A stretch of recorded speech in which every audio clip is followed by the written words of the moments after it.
What's going on, everybody? I'm Tom. I'm Pat. And I'm Zach. We're best friends, and you're listening to the Reminiscent Podcast.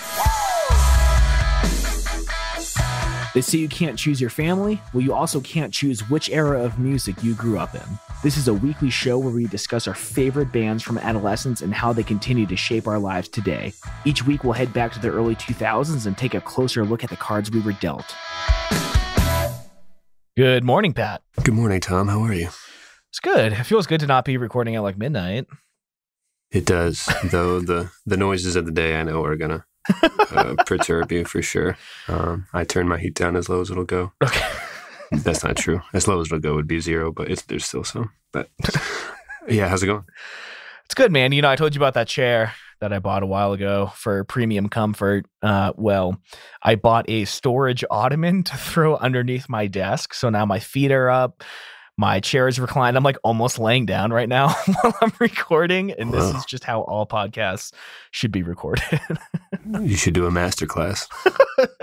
Podcasting in comfort. First step, lay the hell down. So we kind of like mentioned it. Was it last week or 2 weeks ago? I think you said just kind of in passing, oh, we got to do a Chroma episode. And here we are. Yeah. One of our listeners said that my take about Cartel's cover of Oasis being the best thing they ever did was just a crime to mention out loud. So I told him we'd do a Chroma episode, and here we are. Well, I mean, I do kind of still think Wonderwall was the best thing they did, but that's not to put down everything else that they've done. I guess maybe we'll get deeper into it as we go. But the take was, and you can go back and listen to our Punk Goes series podcast from last week, the Wonderwall cover by Cartel, I said was the best thing they ever did. And because everything else is just very pretty to very good pop songs. And so in terms of like the best thing they ever created or did or performed, we had claimed loosely that was their AOL live performance of Wonderwall at the time. But I guess we'll delve into more of that today. Yeah, so I wanted to give a few fun facts about the album because there's some really interesting stuff in here. And I mean, you know, as always, I have some kind of goofy story about the first time I heard them. So we can just get right into it. How's that sound? Yeah, I would love nothing more.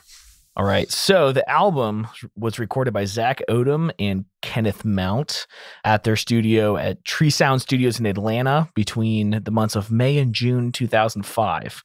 Now, when I first read that, I thought, okay, they spent 2 months recording this big album. That sounds pretty normal. They recorded this entire album in 8 fucking days. For those of you who have no, you know, awareness of what recording an album takes, the studio that I worked at, the producer would spend about 10 days just on vocals alone. So they did everything in 8 days. And that answered a lot of my questions while listening to this album. About why does it sound like it could have been better? Well, I think the production itself is actually fantastic. Like, God, the snare tone is so sick. Like, way more ring than you usually get from bands like this, and I really appreciate that. But I would say that the vocals are like 15% underproduced. If you listen to it, they're super dry. There's not very much doubling, not many harmonies, no backups. And they just kind of sound like they were plopped over the music. And, you know, their singer has such an incredible voice. And some of the takes aren't like perfect. Led me to believe maybe they didn't use any pitch correction at all, which, you know, if you watch those AOL live sessions, he's incredible. He sounds great. So, you know, he may not need it. But I did feel like before I knew that the recording was done in 8 days, that the vocal portion seemed a little rushed and underproduced. Well, it was plopped. So it was plopped. It's plopped right in there. So this was, their first record on their new record label after they did like a, you know, self-released little EP, and it sold 3,000 copies on the first week, hitting number 140 on Billboard charts, which seems, I don't know if it was like a slow week. I guess that's 139 people were ahead of them. but those numbers seem like really low to me, right? I mean, low good or low bad? Well, I mean, more records than I've ever sold, but so I'm not one to talk. But yeah, I mean, 3,000 copies just seems low. I mean, most bands that we talk about, are at least like certified gold with like 500,000 the first month or something. But well, it's interesting as we still have some heavy hitting bands to do, like as we go through obviously an entire decade's worth of music, and we just kind of let kind of past episodes and fan reaction determine where we go next, and that's kind of why we find ourselves here.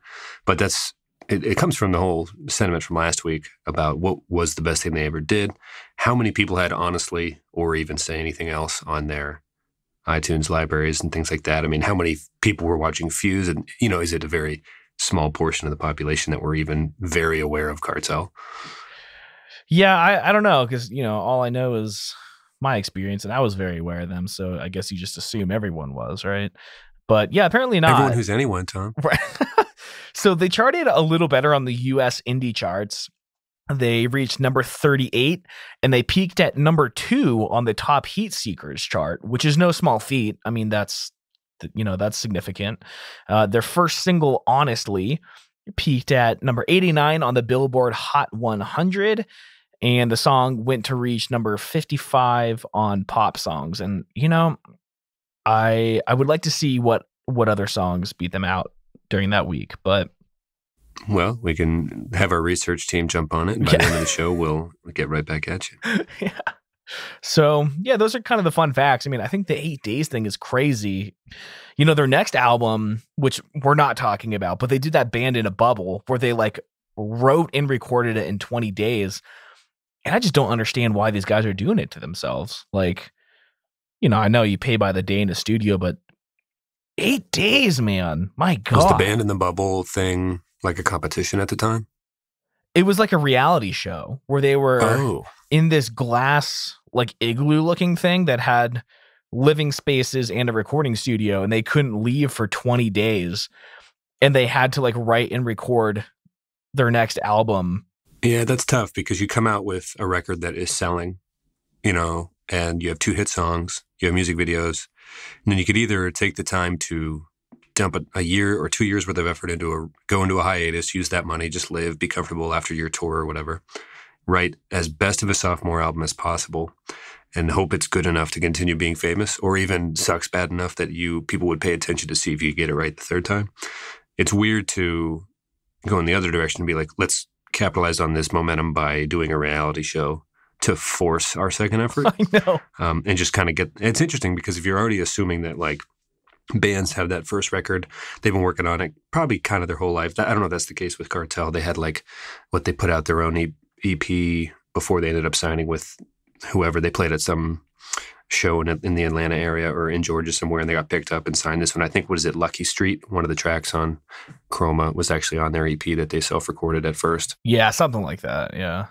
Anyway, you have, I guess, Good Charlotte's probably the best example where the first record was so crazy, and they had been working on it probably their whole lives, and then sophomore albums generally don't do as well. Maybe they just knew that they didn't have anything left in the tank. Like, let's do the reality show and just see what happens. I don't know. Yeah, I don't know. Again, we're not talking about this album, but I don't know if it was a label decision because they got a new label. They did the Band in the Bubble. I mean, they had some good songs, but it was more or less of a flop. And then the label like immediately dropped them after the release of the album. And to me, that's just like tragic, dude. Like, I think they had so much more potential than like, let's do this gimmick, force and rush an album. I don't really remember. And we always kind of hit this with some of the acts we talk about on the show, where there's we're still aware of them in college in some of their efforts and things like that. But there's like 2 or 3 albums towards the very end that we're like, no one talked about them or did this or that. Right, or there were no hits, nothing of note, not even a weird music video. And everything after Chroma, I just, how did they fall off so hard? Because to have 2 pretty great hits be all over Fuse, yeah, I thought they had a great sound, and that double time, maybe the way they wrote songs was just only going to last so long like that. And we can get into this as we go from track to track if we want. But, the half speed, is that what you call it? kind the of breakdown halftime, through yeah, every song. yeah. It's basically they write the same song every time, and it sounds super epic. And sometimes it works, and sometimes it doesn't. But maybe they just only had so much in the tank to begin with. Well, which is fine. I know that they did have some lineup changes pretty early on, some with their bassist. But what I heard around the time the second album came out, sorry, I didn't fact check this. This is just like what one of my friends in the scene told me, that their bassist is the one who wrote all the music for Chroma. And then after Chroma, he left. So the band that we loved for Chroma was essentially gone because the songwriter left. So yeah, and again, Wikipedia isn't exactly a Rolling Stone feature, but it did hint that one of the main influences early was somebody that one of the band members says is not a guy that you really get along with too well or something like that. They brought in somebody else to play, and he was perhaps one of the main driving engines at the start. So, maybe they decided to have a good time instead of lasting fame. Who's to say? Yeah, I guess it said he brought the riffs, which... Whoa. Yeah, right? I mean... Between you and me on this show, who brings the riffs, you think? Not me. Well, I think it's Zach, and we miss him. He still hasn't fixed his computer. He does have an iPad Pro, though. We can probably figure something out. We've been bamboozled, man. Right.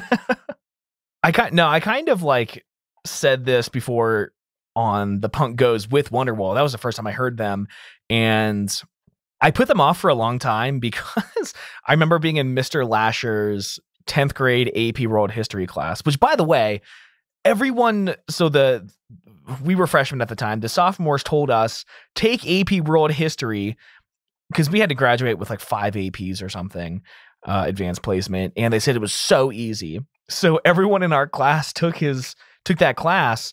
But what we didn't know was the real teacher was like in Iraq that whole year before us. So they had a sub who was really easy.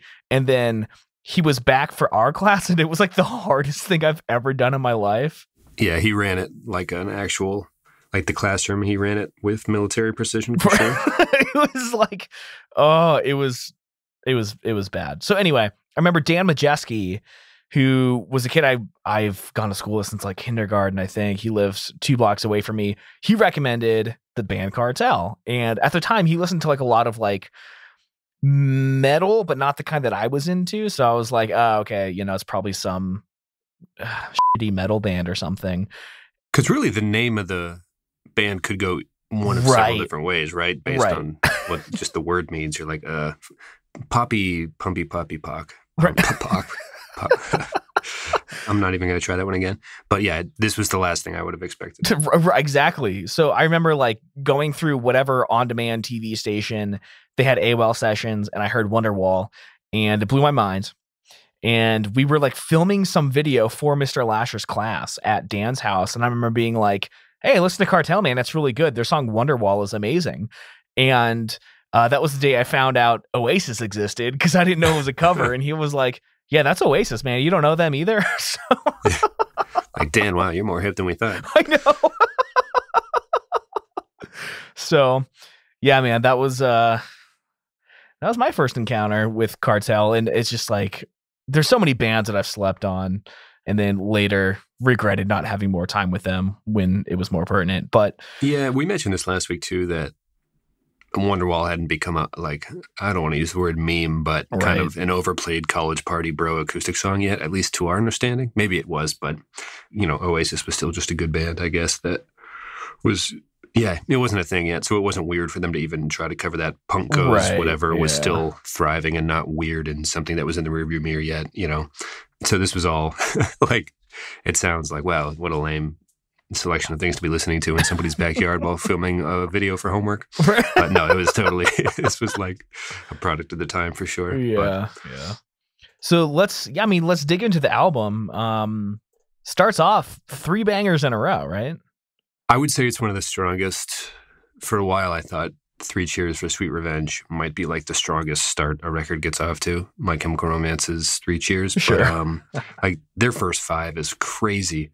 But this is a very strong first 3 songs. I think what it hurts the album is how big of a drop off there is after that. It's just like a different tier of music altogether. So that is actually something that I really wanted to bring up, and I'm glad that you did and that you agree. Well, real quick before, because to me, we mentioned that whole halftime breakdown thing. Yeah. They do it for maybe all but 2 of the songs because there's 2 slower ones. And you can just hear it working and not working as you listen over and over. Right. And you're like, okay, so they just front-loaded the best versions of what the song is that they write. And, I don't know. Yeah, I mean, I think that was... So, I mean, I do enjoy this album, but I think for the casual listener, this album was severely hindered by the fact that they front-loaded their 3 singles. And those are the 3 songs that everyone knew. So if you had the album, there's really no incentive to keep listening. And to me, I think the last 3 songs are just as good as the first 3. It's almost like put If I Fail at number 3, Minstrel's Prayer number 4, and then put like what is originally track 3, not Say Anything, but Runaway or whatever. Put that at like number 6 and just stretch it out. Or at least throw Minstrel's Prayer in between some type of hits to at least add some, I don't even know. Let's save us for the end or something. I don't know.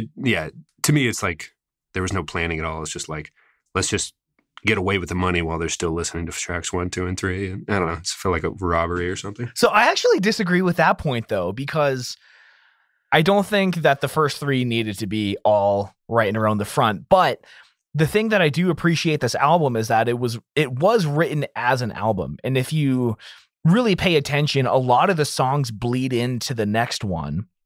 The best example of that being Minstrel's Prayer, Q, and then A, with I think it's Q being kind of a reprise of Save Us. So like, I don't mind the order of all the other ones because they are so seamless and it gives this impression that like this was thought out. They didn't just write a bunch of songs and then throw them in whatever order. They did try to make it like one pleasing experience. But yeah, they could have switched around some of the first 3, but the ones that bleed into each other, I think, should stay where they are. And, on that note with Save Us, like you said, I thought up until last night at 9:15 p.m. that Save Us was just a piano song. I didn't know there was a full band version of it until 12 hours ago. I just never heard it. Putting in the good work before the program. I mean, it was like, I had the torrent or whatever from LimeWire and they just threw in the straight piano version. So yeah, it was actually versions of songs. Like, what was the most recent example of that? The band Haim. There was a song. It's not "Don't Save Me." It's The Wire. There's a version where they start off with like they're strumming the strings of an electric and a doo-doo-doo, and they create the rhythm with like just the strings of their instruments kind of. Uh-huh. And it's a demo version that I had heard first for like a year. And then I heard the overproduced radio edit where they focus on the drums more and it's more of like they go to the beat and it's like they add some electric. Anyway, that can really mess you up if you like are listening to a version for years and you learn to like the band for certain reasons. And then you hear the radio version that everyone else has been hearing and it's just kind of, I don't know. So I feel your pain in terms of like, this is not the song. And I hope the band, I don't know, sues the producer. Not that they were. Like, there should only ever be one version of every song because this is bullshit. So the first 3 seem to be very formulaic. You got the verse, chorus, bridge, and then halftime chorus for what seems like half the length it should be, and then back into the normal speed. But that halftime of the like they nail it, but they never ride it out for long enough. I feel like New Found Glory, they double down on those, but when Cartel does it, it feels like such like sweet release to get that like built up anticipation into the halftime little breakdown vibe. I'm not sure, and we talked about a little bit about New Found Glory, was they at least did what they wanted and had the guts to be average, kind of, you know what I mean? Like, yeah. I mean that, and like in the best way possible. Yeah, like, I know. They just did what they wanted. And there's something about, and I hate being in the game, like every week, the weeks we do quips and stuff, I like these bands, so I don't, we just try to be entertaining. But I hate to even say this because I would hate to have anybody talk about you or me in this way at all. But like when I saw them at Gannon University, they replaced One Republic. Oh. in a show that was the rapper Fabulous was opening. It was just the weirdest show, but One Republic had to drop out. And then Cartel scooted up. The tickets were like $5. And he made the joke, like, I guess it's not too late to apologize or whatever. And I'm like, okay. And they went and they just played their set. And he was wearing like Asics, like running shoes. And he like, I don't know, just kind of just an average set of dudes writing the same song over and over. And there's just something that's not super dynamic about the whole thing. And I guess the more we kind of talk it out, the more I'm less surprised at the second album. I'm less surprised that they took kind of the safe, secure fame for one extra year in the bubble thing. You know, I don't know. There's just something about, like you said, they never really drag out the halftime thing or do anything unexpected, I guess. Or I don't know. They're not really testing too many limits. They just kind of write pop songs, and that's all. That's okay. That's all it was. But I just wanted to speak to your point a little bit about not dragging anything. It's just polished would be the wrong word. Just nothing unexpected. Is that fair? With that said, the dude's voice is incredible, and they all. Oh my God! You know, it's a great product for what it is. Chroma, and again, the person who commented on this, JW, I think it was, but you know, you asked me to stop mentioning our listeners by name because there's too many to remember, but I'll give them a shout out. Yeah, they were just like, don't badmouth Chroma because it was actually a low key masterpiece, and I don't disagree, but I guess I'm just figuring out now in real time that I'm not surprised that was kind of their only notable like original work. So yeah, mentioning his voice, it is so good. And I wrote down that it's like a more genre appropriate version of Ballet for Blue Eyes. Like, I don't know. Or it's like, it splits the difference between like a typical pop punk voice and Danny's from Bedlight. I'll say it. It's prettier. Yeah. So very good, very talented. I mean, I'm still a big fan of Chroma, but I think the impression I get from the band itself is I think the members were more talented than they allowed the band as a whole to be. And it almost gives this like design by committee feel to it. Well, it's interesting. They got rid of the good main engine because he was kind of a dick. And they just brought in nice dudes being nice, wearing Asics, staying fit, brushing their teeth, writing pop songs. I don't know. Very clean. I mean, I think the band in the bubble thing, like, gives me the impression. How was that a good idea to do Band in the Bubble if you got rid of the asshole? Like, you want to keep the asshole so it makes for good TV, right? Like, nobody knew it. Like, this was such a series of tragic events, or unfortunate events, I should say, for period-specific turns of phrases. But it's just a shame. It makes me think that this whole band was like a product of some label trying to make them like, you know, lowest common denominator type thing. Because I think that, you know, if you listen to like the guitar work in Lucky Street, it is so fucking awesome. And the song is so pop punk. Like, I would kill to crowd surf to this song. Might want to lose like 20 pounds first because I'm probably a little heavier than most, young folks could carry. But are you suggesting that you weigh more than you did as a teen? A little bit, probably. But you know, only gaining 25 pounds over 10 years is not bad. That's not bad. But, and I will say, I do remember all of our friends going to that Gannon show, and I was like, nah, I don't really want to go because, like, you know, One Republic and shit. And then, like, last minute Cartel joined, and I didn't have a ticket. I guess the last thing we could do was get Cartel, and all our friends were like, oh, dude, that's a way better show. So we went. And Fabulous did like probably a really good job. Like the live drummer did crazy good work. None of us, but that's the thing, like none of us would have gone to a Fabulous One Republic show. I'm not sure anybody in that, like, I'm sure there was a Fabulous crowd and a One Republic crowd that were like, I don't even know if we like this show. But so we just went, and Fabulous was great. He was fine. You know, we didn't know any of his music, but it was the live drumming and everything. It was my first hip hop show, really. And I didn't realize that the live drummer aspect could make it so much more exciting, I guess. And that was great. And then Cartel came out, and all our friends were like, $5, this is a steal. This is the greatest show ever. Yeah. You know, because nobody came to Erie, really. I mean, we were at the hangout in Forward Hall, like, hoping the bands we saw would get famous in 5 years and stuff. Because people older than us saw Fall Out Boy at the hangout and Gym Class Heroes and things like that. So I don't think we got close to that. Motion City, I think, was even at the hangout at one point. I think you're right, yeah. Early on. So we were like 5 years too late to that scene. So we were like jumping at the opportunity to go. It was funny though, because it was like one of those like student union run college shows. And after like, so Fabulous like takes all his jewelry, heads backstage after his show. Everything's like, okay, this is going to switch gears like in a big way. And the student union dudes came out with these like free Xbox games to like throw out to the crowd. They were like, who wants it? And I was like, yeah. We were jumping all high, just like being young, rambunctious lads, I guess. And he throws out this game. I did not have video games growing up, but I caught this one, and it was called Blue Dragon. It was like this role player game that my friend Kevin was nice enough to help me like play just to see what it was. But I kept it, and we ended up actually. So like Blue Dragon kind of, what would you say? It became kind of a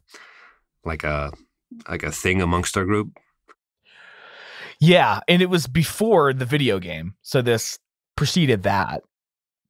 No, I think it was a result of the video game. Are you? No, I didn't think so, because I thought the fact that the video game was Blue Dragon was more significant. Because right, but yeah, I think of what we were. It's working okay on. if you're learning this now. There's no way Blue Dragon would have been on anybody's radar unless like it was not a big enough game. I don't think until I think that's it. It was an indie game. Yeah. I don't even know if it was indie. It was it could have just been a bad game or like a not that well-known game. But I have a feeling that's why it was free and getting thrown at people at this show that was opened by Fabulous and closed by Cartel. It would cost $5 to get into. You know what I mean?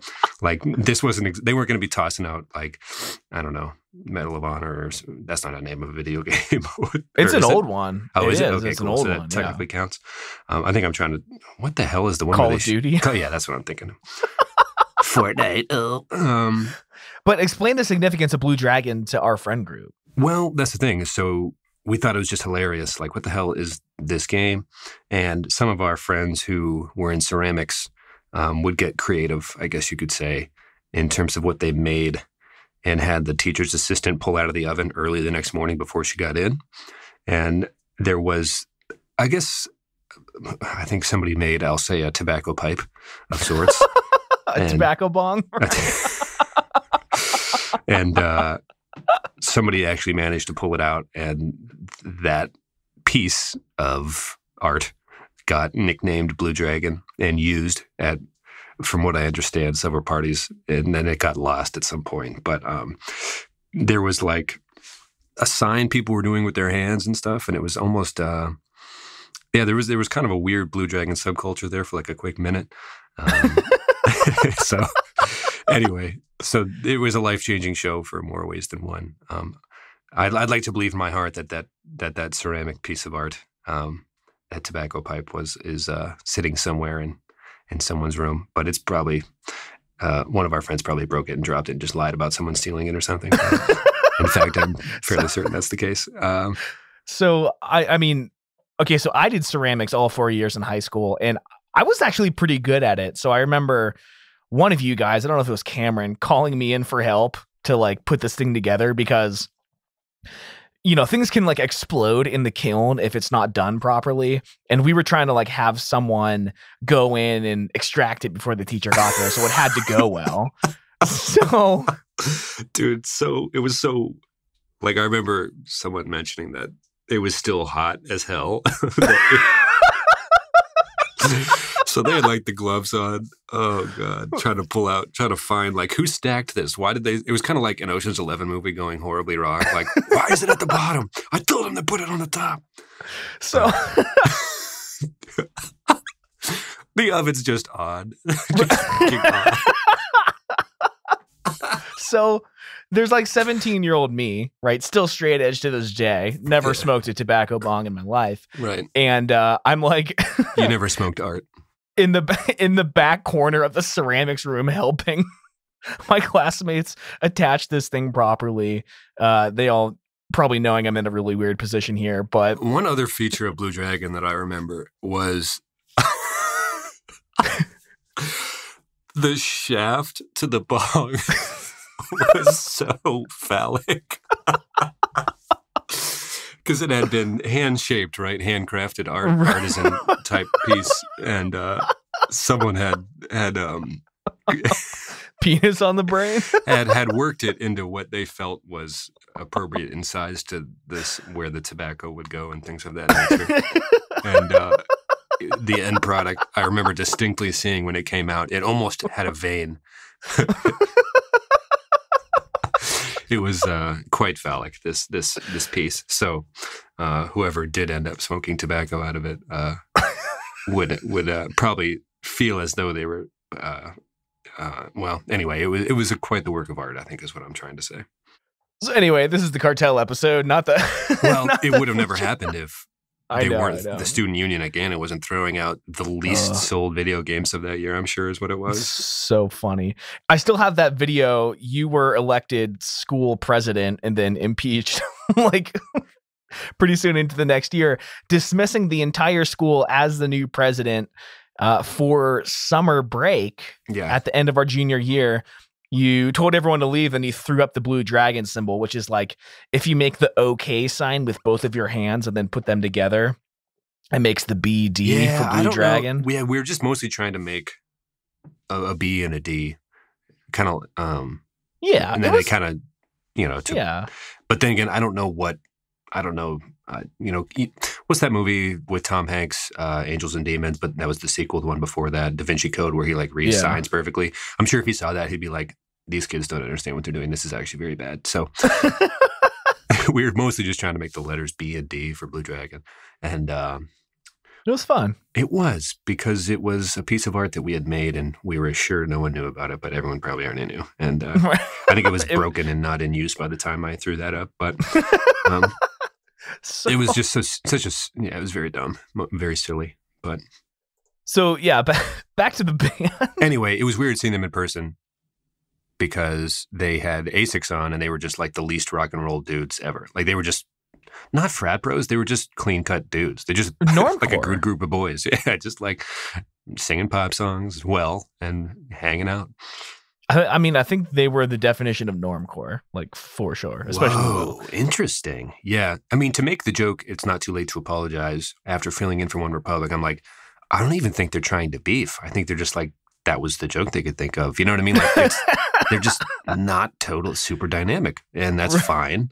You know, it was almost like they could be on a ticket for a Christian rock show and just feel right at home or something. Totally blend in. Just like just a bunch of clean cut boys, and it was speaks to what we were talking about, how they were limited in certain ways. And I mean, they even kicked the asshole out of the band. It's almost like Weezer fans, and I always mention Weezer at least once a show, but if Matt Sharp would have stayed after Pinkerton and they would have kept going, would it have been better or worse? Who's to say? But now there's not enough friction for them to ever break up or push the boundaries, and they just keep producing music for better or worse. Like, so half the albums are bad, and 2/3, depending on who you ask. Although I don't know if we've talked about that SNL sketch where Leslie Jones and Matt Damon go toe to toe about the split nature of Weezer fandom. Anyway, had Matt Sharp stayed, etc. I'm curious if they didn't kick the asshole out of their band, Cartel, that is, if there would have been this crazy good second album. You know what I mean? Like, they just kept it super safe, and it sucks because I think to compliment them, I'm trying to suggest that they were talented enough to do way better things. Is that kind of where we're headed in terms of like what the legacy of the band should have been? Yeah, I think they were all super talented, and the songs they wrote were good. They were just missing that last 10% to make it like a career. I don't know. Maybe it was a career. I mean, it's just, to me, I love it. Not as much as I did when I was 16 or 17, but listening back, I feel like all the elements are there. There's just not that like glue holding it. What was your favorite song that was not one of the first three on the record? If I Fail might actually just be one of my favorite songs on the record. Yes, I'm with you. I think the lead guitar work is like absolutely fucking mind-blowing. Their guitarist is so talented, and he wrote, such good lead parts that filled in the gaps of not having that much vocal production. I would love to hear more from them. I'm like super depressed talking about this episode now because it had so much potential. Yeah. What is that, your favorite as well? Or? Yeah, I was hoping you'd have a different one so we'd have more things to talk about because this is running a little short. But yes, it's that. Matter of Time's pretty good, but If I Fail, it's a really good angsty teen, I want the girl to like me song kind of, which is, believe it or not, a very common theme, as we found throughout. Or getting out of this town, or burn this city, or with or without the girl, you're going to get out of the town. But first, you're going to see if the girl likes you. But if she doesn't, you're fucking out of here. You know what? Let me ask you then: is Cartel pop punk? Name 3 of the most pop punk bands out there. This is a very interesting Reddit discussion last week over who is and what is pop punk. And part of me doesn't fucking care what is the standard definition. I think they're definitely pop. I don't know if they're punk. I would say like pop rock, right? Rather than I think pop punk isn't punk at all. So it's all just right. Pop. You know what I mean? Like I would take it like it's all just pop. It's pop, right? To me, Blink-182 is more emo pop than anything punk. You know, when did they write a riff that was like off-putting? You know what I mean? They weren't like they weren't exactly channeling Johnny Rotten. Like, yeah, fuck it. It's like no, it was poppy as hell. It was some of the most catchy music ever written. So, right. Just because they swore more doesn't mean it was punk. It was like, right, yeah. You're all suburban. You know, it's kind of like Green Day. It's just like, well, you just high in your rich California dad's room. Like just because you're high in a teen doesn't make you punk. I don't know. Like. People would probably hate that take, but I don't know. Green Day's great, whatever. I'm not dissing on them. Everybody writes music about different stuff. You don't have to be just like forlorn and poor to like write good. You know, you don't have to be. It's that whole debate about you have to be depressed to make good art type stuff. But I would say none of it's really punk, right? That's the whole genre is kind of mislabeled in general. But this is just pop, I guess, poppy rock. Yeah, I think some of their guitar work had elements of like what you would like if you see those dudes punk. with their T-shirts, very clean. There are no holes in any jeans. Asics, for God's sakes. I mean, they didn't even wear like Vans or something. Oh yeah, there wasn't even. It's like they had never. You could have been like, ride this skateboard. They'd have been like, what's a skateboard? You know what I mean? Like, there's just nothing. There's no edge at all to it, and that's fine. And it was great for what it was. But yeah, I there's no punk in there at all. But I'm not sure. Again, and maybe this is an episode to do in the future. But pop punk doesn't exist, man. It's all fake. Yeah, it's all an illusion, man. Take the red pill. You know, one of the things that did make Cartel more interesting than some other bands is that in a lot of the songs, they had 3 guitarists with Will himself playing a rhythm part. So they'll have like 2 rhythm parts and then like, the sick lead going. Here's a missed opportunity for them. If one of them would have actually gone against and broke a rule and actually he like legally renamed himself Will himself, that would have been cool. We should have done an episode about how they could have like created more of an edge for themselves. And that Will himself? Yeah. That's awesome.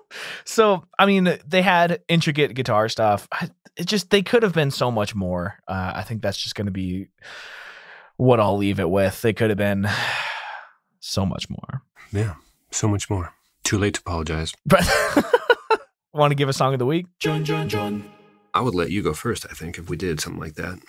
Okay. Backstreet Boys came out with a new album last week called DNA.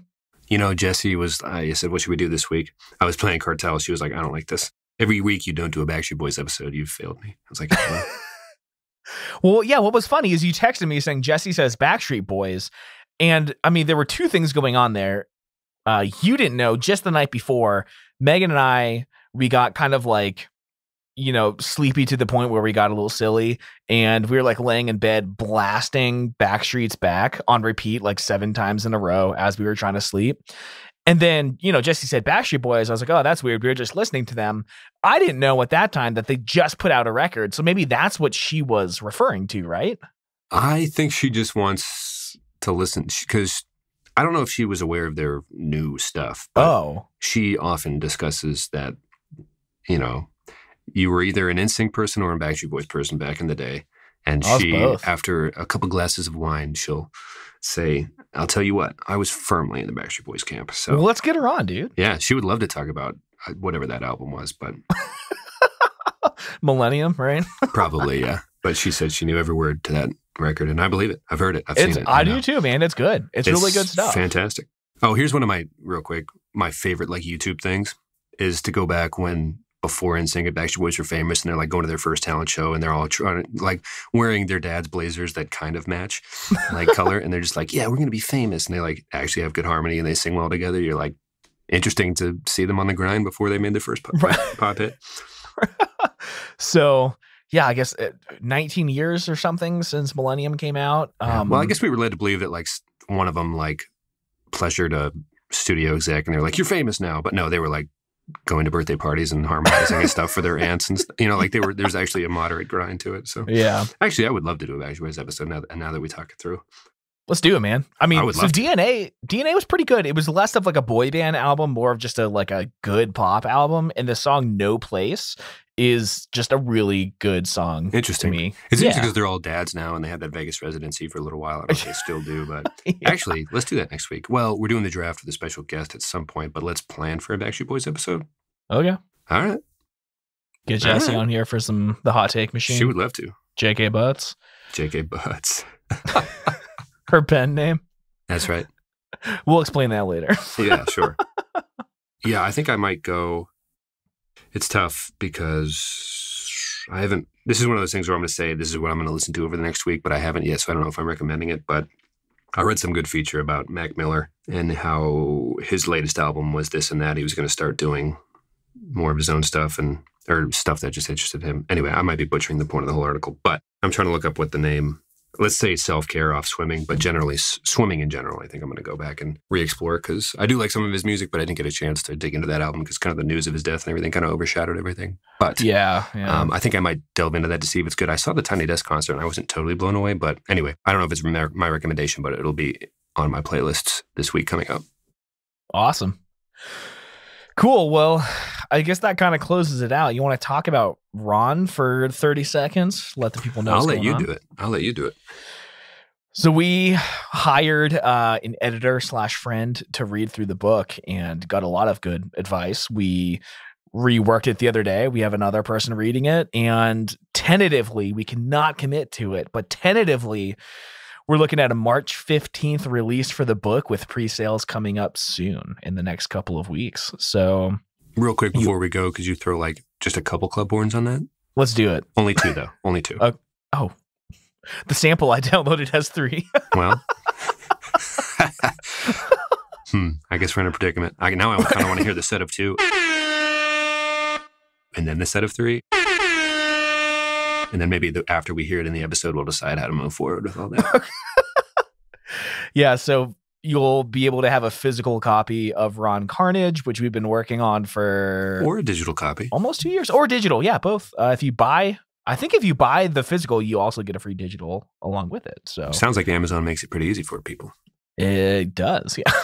So, yeah, we'll be getting those out soon, and I'm so excited and like really getting nervous. So, and fine. You've been nervous the whole time. I'm just starting to feel it. So. Well, it's interesting. It's nice to have a couple people reading it and all that. And it is what it is, kind of something that has entertained us, and we hope it entertains people. But it's definitely not War and Peace. Like there's definitely a lane that it exists within. So I don't think anybody's kidding anybody in terms of what it is or what the reception may or may not be, but it has been a blast, and hopefully it is at least entertaining to consume. So, more information on the pre-orders in episodes forthcoming. Awesome. Let's get out of here. We dragged it out too long. I can't believe, man, the Blue Dragon thing, that botched Ocean's 11 gig with the oven for the ceramics, like so hot. It was so hot. Like, I'm surprised anyone who was in that room still has eyebrows, quite honestly.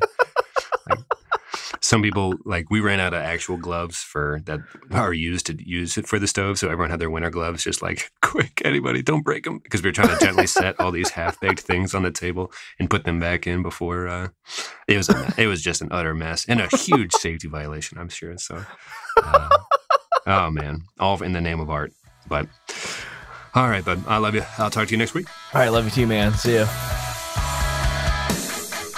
Guys, thank you so much for tuning in as always. We would love to hear your thoughts on this album, Chroma. It was so close to being a masterpiece, but just fell just short. Tweet at us @_reminiscentfm. Let us know what you thought. Also, check out whoisroncarnage.com. Pre-orders coming soon. So excited. Love you guys.